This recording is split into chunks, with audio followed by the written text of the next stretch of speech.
I first met Jessica on the opening day of training at Midwest Telecom's call center in Columbus. The room had those stiff gray chairs lined up around long tables, and the air conditioner hummed loud enough to drown out half the small talk. 20 of us were crammed in there, all chasing the same decent paycheck and health insurance after whatever shit life had thrown at us before. Jessica slid into the seat across from me right before Mike, our trainer, started the welcome spiel. She had warm brown eyes, hair she kept pushing behind one ear, and a quick laugh that cut through the corporate boredom. "First day jitters?" I asked her during the first break. "A bit," she said, glancing at her phone already. "My boyfriend keeps texting me updates from his job site. He's in construction. Wants to know I made it here okay." We fell into the routine fast. 16 weeks of scripts, role plays, system logins, and quizzes on billing disputes. Most mornings, we practiced the same greeting until it felt like it lived in my bones. "Thank you for calling Midwest Telecom. This is Ron. How can I help you today?" Jessica was sharp when she paid attention. She could calm down a fake angry customer better than anyone in the room. But her phone never stayed quiet. It buzzed on the table, in her lap, under her notebook. Mike noticed by week 2. "Jessica, phone's on silent during sessions," he said, pointing at her screen. "This is the 3rd time this morning." "Sorry, Mike," she answered, sliding it into her bag. "It's just Brent checking in. Won't happen again." It happened again every single day.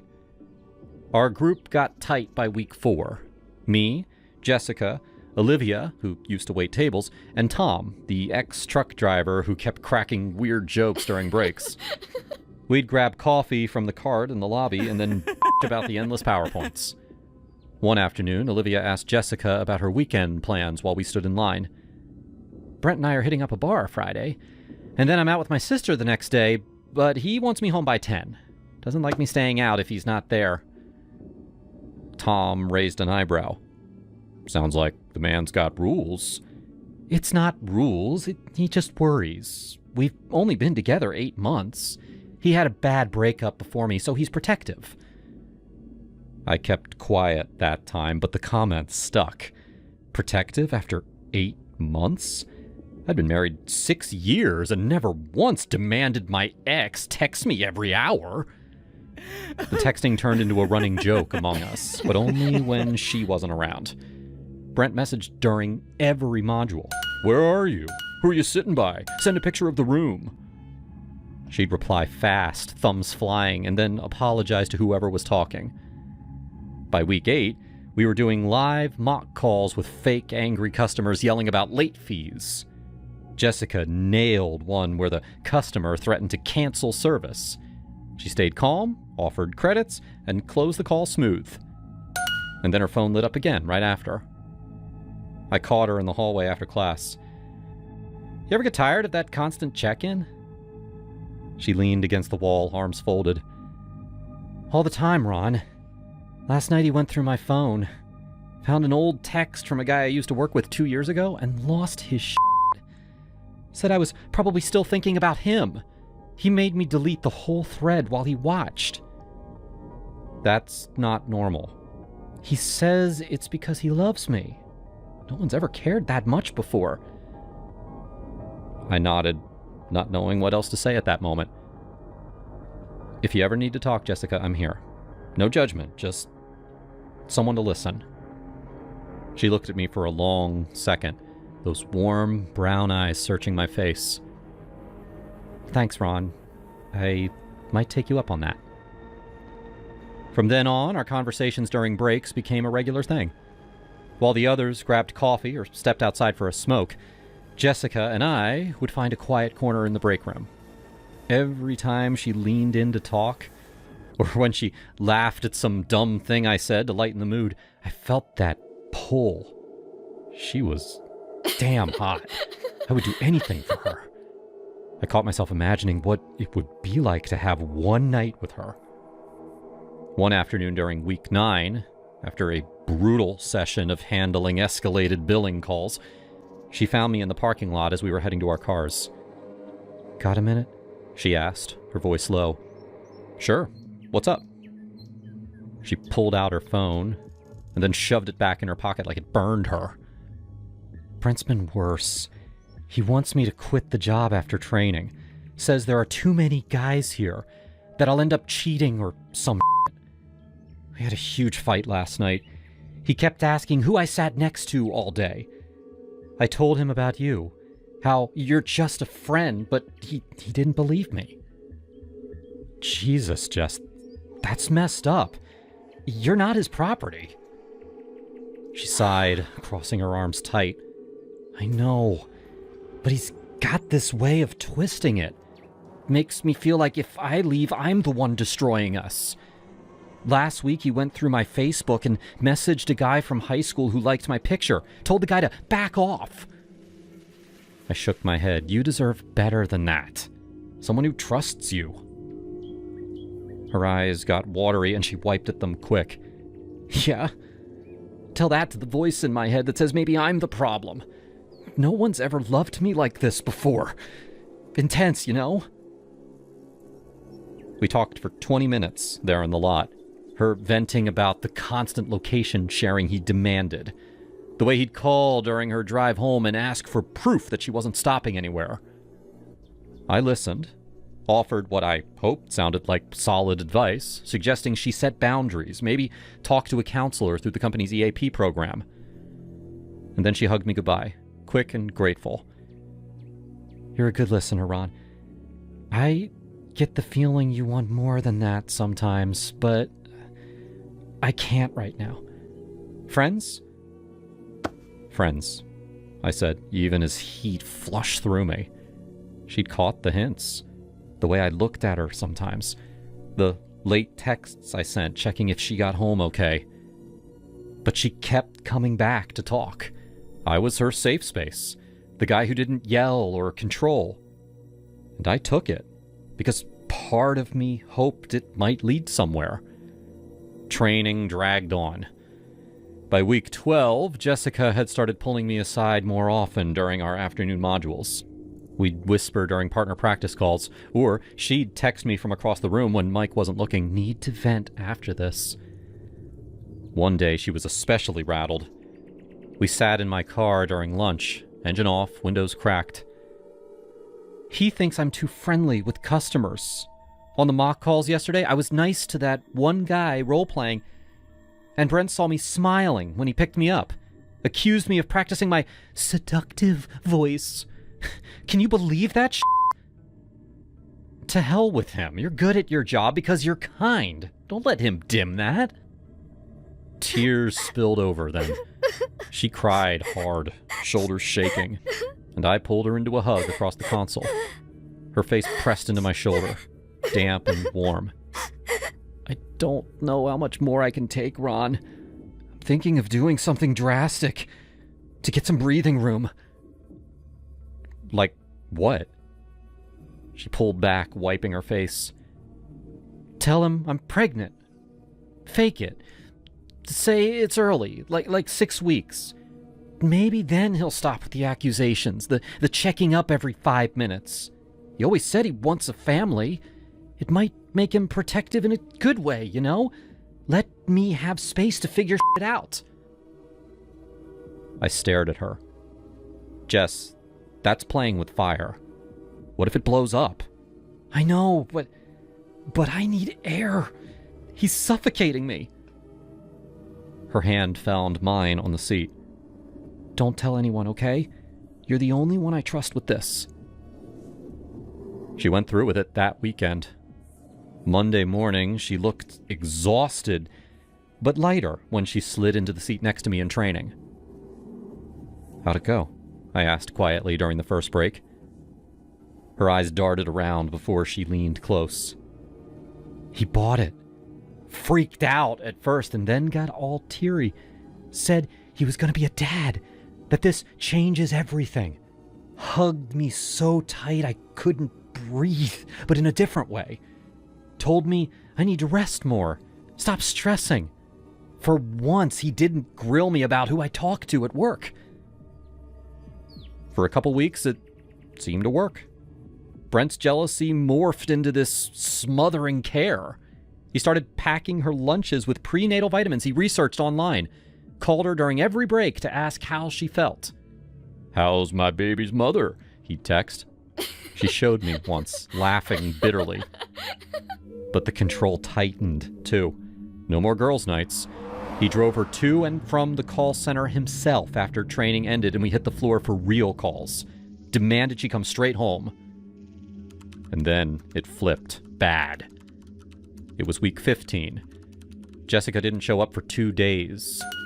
On the 3rd, she texted me, "Can you meet me after shift? Parking lot, need to talk." When I saw her, my stomach dropped. She had sunglasses on inside, but I could see the purple bruising around her left eye. Her lip was split. She moved stiffly, like her ribs hurt. "Jesus Christ, Jess, what happened?"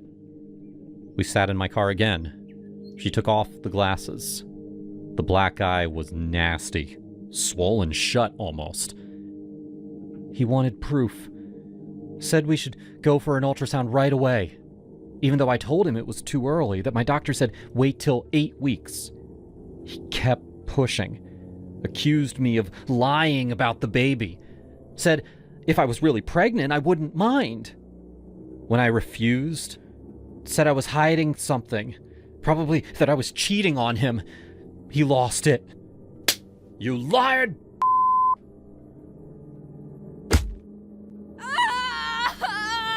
I locked myself in the bathroom until he calmed down, told him I'd schedule the appointment. I felt rage boil up, my hands gripping the steering wheel. "You gotta leave him, Jess. This isn't love. Pack a bag, go to your sister's. I can help you. Drive you there tonight if you want." She cried again, quieter this time. "I know. I've been so stupid. Believing all that. He cares so much. You've been the only one who's been real with me, Ron. Listening without trying to own me." "No, Ron, don't be stupid. You are my friend." That night I couldn't sleep. The image of her black eye kept flashing in my head, along with the way she had pulled away. Friend. The word burned. I wanted more. I had listened to every detail of her hell with Brent for weeks, and all I could think about was getting her away from him. By the next day at work, I pulled her aside during our first break. "We need a plan, Jess. You can't go back to that house." She nodded, eyes still puffy. "I know, but leaving isn't easy. He tracks my phone, my car. He'll come after me." We talked in hushed voices for days after that, during lunch breaks in my car, after shifts in the parking lot. I grew impatient. Every time she went home to him, my stomach twisted. I started texting her late at night, pushing her to decide. One evening, after our shift on the call floor, we sat in my car again. The engine idled in the back lot. "Fake a miscarriage. It'll break his control. He'll either lose it completely or give you space to slip away. I'll help you through it." Her eyes widened. "Ron, that's cold. But it might work. He's been obsessed with the pregnancy. If it's gone, maybe he'll back off enough for me to pack a bag and go to my sister's." We spent the next week hashing out the details. She bought a pregnancy test kit and some fake blood from an online costume store for effect. I helped her write the text she would send him. "I'm bleeding. Something's wrong." We practiced her story, how the cramps started at work, how she didn't want to worry him until it was too late. The plan went down on a Thursday. She called me from the bathroom at home, voice shaking. "I did it. Sent the texts. He's on his way home from the site. He sounded devastated." I waited in my car 2 blocks away, ready to pick her up if things went south. Brent bought it, at first. He came home early, held her, cried with her according to the messages she sent me later that night. But the obsession didn't ease. He hovered more, demanded she stay in bed, wouldn't let her come back to work right away. By the following week, Jessica returned to the call center looking drained. He keeps asking questions. Wants the name of the doctor I saw. I think he's suspicious. Stick to the story. We'll get you out soon. My impatience grew. I wanted her free. But more than that, I wanted her for myself. And then Brent found out. Somehow he got hold of her real medical records. Or maybe she had slipped up on a detail. He called her screaming one afternoon while she was at work. She stepped outside to take it and came back pale. He knows it was fake. He's furious. Says he's coming for both of us. He mentioned your name. Must have seen us in the parking lot or something. My heart pounded. We confront this head on. I know a place. Old warehouse on the edge of town. Abandoned. We lure him there. End it. We set it up through a text from her phone, pretending she wanted to meet to explain and get her stuff. He bit, saying he'd be there at midnight. The warehouse was dark. We waited in the shadows, my hands sweaty on the old pipe that I had brought for protection. Headlights cut through the broken windows. Brent stormed in, fists clenched. Where the hell is she? And you piece of shit. You've been messing with my girl this whole time? Jessica stepped out. It's over, Brent. The pregnancy was a lie to get some air. You beat me. You controlled every second of my life. I'm done. He lunged at her. I moved fast, grabbing him from behind, locking my arms around his torso. He was strong from construction work, but love gave me strength. I wrestled him down to his knees. Now, Jess! I yelled. She didn't hesitate. You hit me. You made me afraid in my own home. I loved you, you bat. Why wasn't it enough? Brent groaned, blood trickling from his lip. Jess, baby, please. I was protecting us. I love you. Shut up! You don't love me! You own me! Or you tried to! I dragged him to an old metal chair and she helped tie his wrists behind it with some rope that we bought, and then his ankles. He struggled, but we had him secure. Jessica stood back, breathing heavy, face wet with tears and sweat. She looked at me, and then she walked to an old table nearby.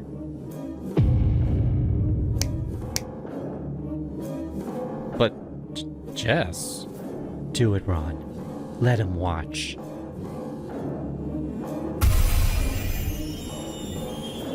Jessica! No! No! Stop!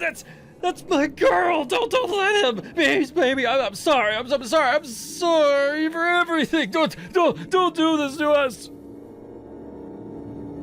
You lying I give you everything. Stop this. I love you. Just please stop. Later, I walked over to Brent and grabbed him by the throat, squeezing just enough. Disappear from our lives forever. Jessica's mine now. She's my slave. I own her. You hear me? Touch her again and you're dead. Is it slave? What the hell, Ron? I'm not your slave.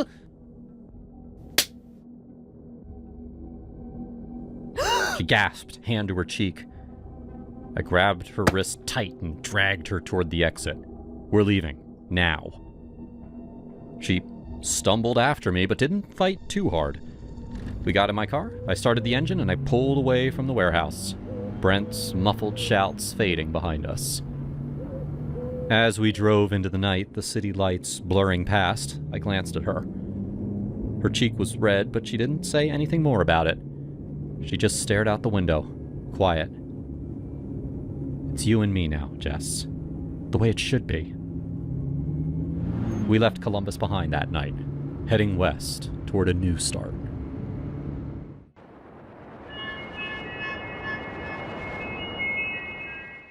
The Daily Grind sat on the corner of University Avenue in Boulder, Colorado, just a short walk from the University of Colorado campus.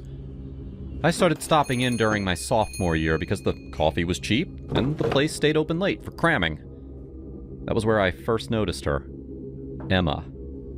She worked the evening shift behind the counter, sleeves rolled up on her white button-down, her brown hair always escaping its ponytail in little strands that she'd tuck back with the back of her wrist.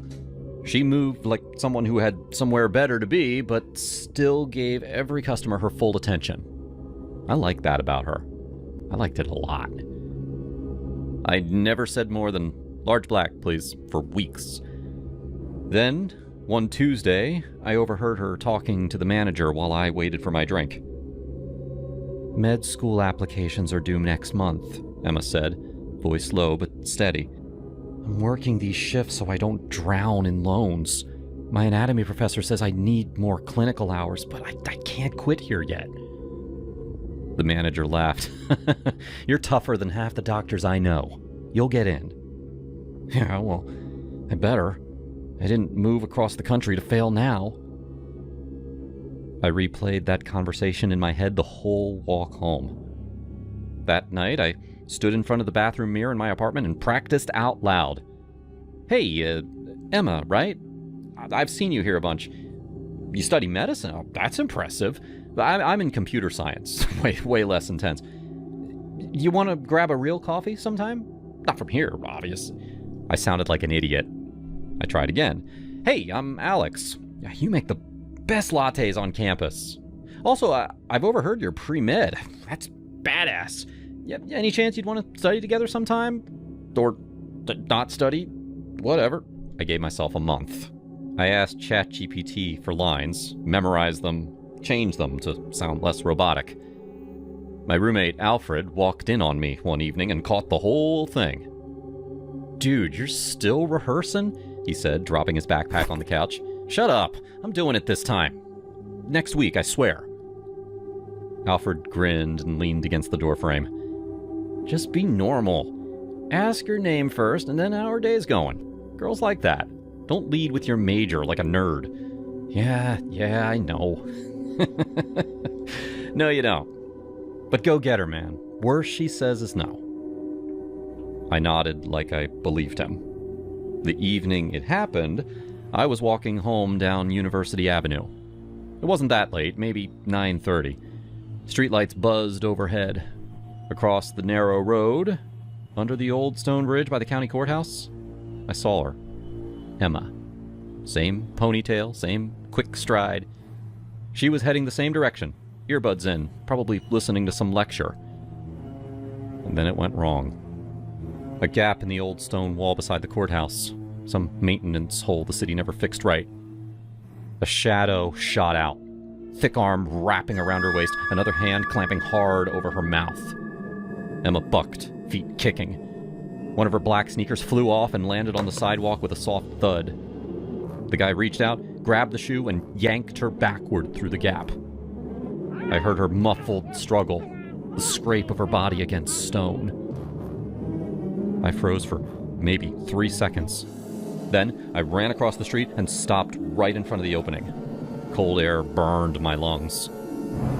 Inside the narrow space, the guy had her pinned up against the wall, knife in his right hand, blade catching the faint light from the bridge.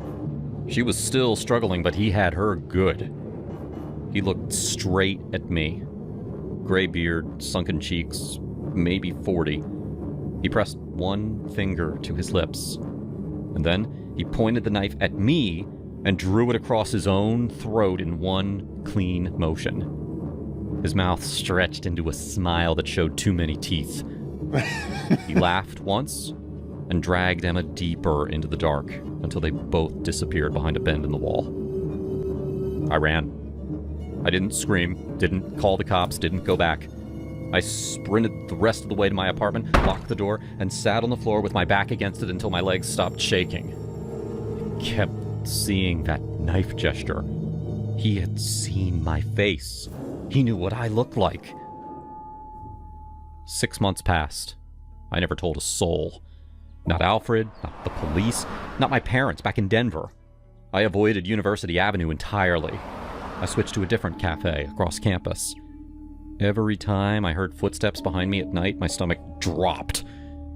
I had nightmares where the guy found me instead, where Emma's eyes stared at me while he finished whatever he started. I wondered what happened to her. Then, last week, I walked past the old cafe on a whim. The sign still said, "The Daily Grind." I went in. There was this new barista. Short blonde hair, nose ring, tattoos peeking from under her sleeves. She looked like someone who laughed easy and didn't take different from Emma, but just as pretty in her own way. I ordered a large black and I lingered at the counter while she made it. "You new here?" she asked. "Yeah." My voice came out steadier than I expected. "I'm Alex." "Sophie." She wiped her hands on her apron. "You go to CU?" "Computer science, junior year." "You?" "Nursing, second year." "I used to come in here all the time for reasons, and then life got weird." She leaned on the counter, closer now. "My life gets weird for everybody. You look like you've got a story behind those dark circles." I hesitated. "I saw something bad happen once, right down the street. Didn't do anything about it. Guys saw my face. I've been scared since. That's why I disappeared from here." Sophie's expression softened, but didn't pity. "That sucks. I'm sorry. You ever think about reporting it now? Anonymously, I mean?" "Every day. Still working up to it." I took a breath. "Anyway, you make better coffee than the last person who worked here. And you seem, I don't know, real." She grinned. "Real? I'll take it. Most guys just say I have nice eyes and ask for my number." Well, I was getting there. Sophie laughed outright, the sound bright in the quiet cafe. She wrote her number on the side of my cup with a Sharpie. That was the best day of my life. I simply forgot about Emma as soon as I walked out of the cafe.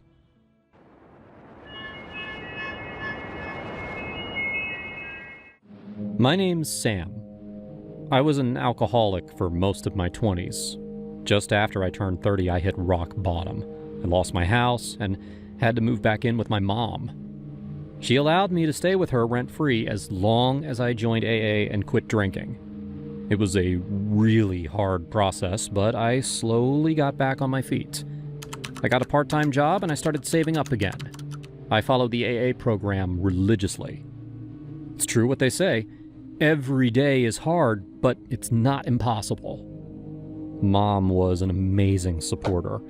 She got rid of all the alcohol in the house and always kept an eye on me.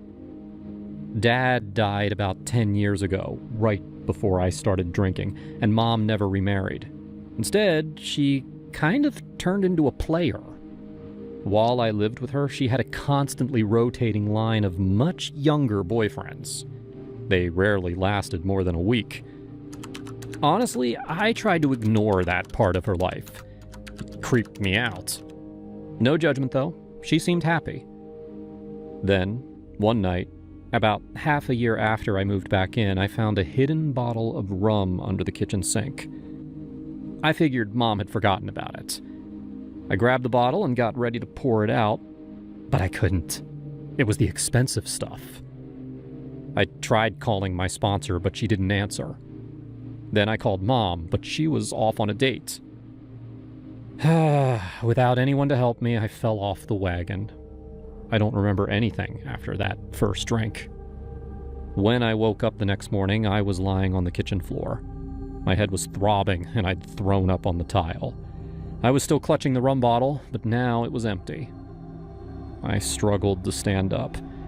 I drank a lot of water from the sink, and then I stumbled into the living room. Unlike the kitchen, which had looked totally normal, aside from the vomit stains, the living room was absolutely trashed. The couch was tipped on its side, and everything that should have been on the coffee table was lying on the floor. What had I done last night? It looked like a fight scene. I looked outside, and I saw that Mom's car was still gone. Whew. Thankfully, she hadn't returned from her date yet. That meant that I had time to clean everything up before she got back. To help me with my recovery, Mom set up some very strict rules, including a zero-tolerance policy toward drinking in her house. If she saw the living room, she'd kick me out. I couldn't let that happen. Very quickly, I scrubbed the kitchen floor. No problem there. Then I started cleaning up the living room, and I realized that I was completely screwed. Mom's antique lamp was broken on the floor, split into 3 pieces. Even if I cleaned up everything else, that lamp was irreplaceable. Starting to panic, I went online and did an image search of the lamp. That brought me to an exact replacement for sale on eBay. It cost me $300, which I didn't really have, but I bought it anyway. I even paid a little extra for next day delivery. My only hope was that I could clean everything else before Mom got back, and then pray that she wouldn't notice the lamp was missing. Then I could replace it and pretend that last night never even happened. I'd still confess at my AA meeting, but for now, I couldn't let Mom kick me out. After I finished the eBay purchase, I jumped in my car and drove to the hardware store to buy cleaning supplies for the couch. There were some dark stains on one of its cushions. It took me less than 40 minutes to buy everything and come back. But when I returned, I saw that the living room was completely back to normal. No stains on the couch, no upturned furniture. It looked exactly like it had yesterday, aside from the broken lamp. That was just gone. I had no idea what happened. Had I imagined everything? Just then, Mom walked into the room. She'd come back while I was at the store. "Honey, what's wrong?" I nervously asked her if she'd cleaned up the living room. She looked at me, but then she said, "Nope, looks exactly the same. Where'd you go this morning?" I could tell she was hiding something. She wore her hair in a ponytail, which she only did when she was cleaning. But why would she lie about cleaning the living room? Unless she knew what I'd done and she didn't want to acknowledge my relapse. I figured the best thing to do was follow her lead and pretend that nothing happened. I really wanted to apologize for the lamp, but I knew she didn't want me to mention it. Things went back to normal after that. We had breakfast together, and then I left for my AA meeting. I told them everything. The other guys in my group were really confused by my mother's actions. Honestly, I was too. With their help, I decided to just come clean to my mom and see how she reacts. I couldn't let this secret get in the way of my recovery. So, that evening, I went back home and I joined Mom on the sofa. She was watching some singing competition on TV. I didn't say anything at first. I was trying to figure out how to broach the subject.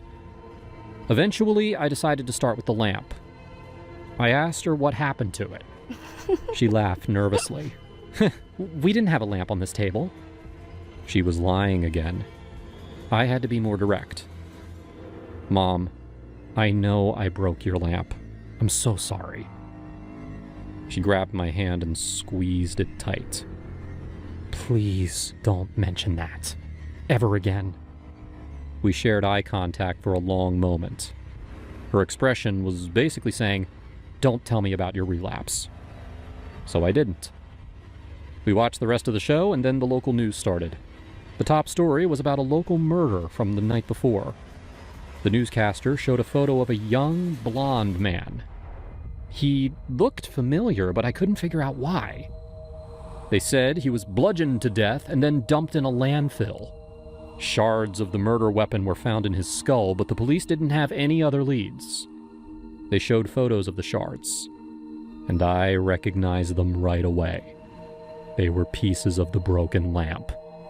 And the man was one of Mom's many boyfriends. I'd seen them together. I turned toward my mom. She had this devious grin, like she knew she'd been caught. Then she said, "Well, I guess you deserve an explanation." Slowly, she explained the events of the night before. She was dating the victim, but she found out that he was seeing other people. Rather than give him up, she killed him in the living room. He put up a struggle, but she eventually finished him off with the lamp. Then she told me the most disgusting part of her plan. She knew I was in the house, and she didn't want me to be a witness, so she planted the rum bottle where she knew I'd find it. She even added sleeping pills to the alcohol to ensure I'd be knocked out. Everything went according to her plan, except I woke up while she was off disposing the body. She thought I'd sleep in longer. She never expected me to see the trash living room, but I did. And now I knew that she was a murderer. Mom, you have to turn yourself in. No, she answered, smiling. I'm never going to get caught. And even if you go to the police, you're an alcoholic. No one's going to believe you. I disposed of the lamp, so there's no other evidence. You've got nothing. I wanted to throw up again. My mother was gloating. She was basically daring me to call the police. So I did. Mom sat across from me and let me do it.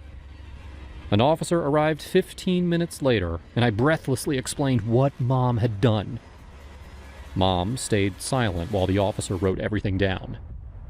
Then he asked Mom for her statement, and she told him that I was an unstable alcoholic with a history of hallucinations. She picked apart my story, which did sound ridiculous, even though it was true. The officer believed her completely. He looked at me with annoyance and asked if I had any evidence to back up my story. I didn't. The officer apologized to my mother and started to leave. He warned me against lying to the police. And then he was gone. See, Mom said, I got away with it. Seeing that this was my last chance, I raced outside, shouting for the officer to stop. And that was when I noticed the eBay package on my porch. The replacement lamp had arrived. I had completely forgotten about it. I grabbed the box and handed it to the officer. Mom disposed of the real murder weapon, but this should be an exact match. Mom's in jail now, awaiting trial. If it weren't for my eBay purchase, she'd still be walking free.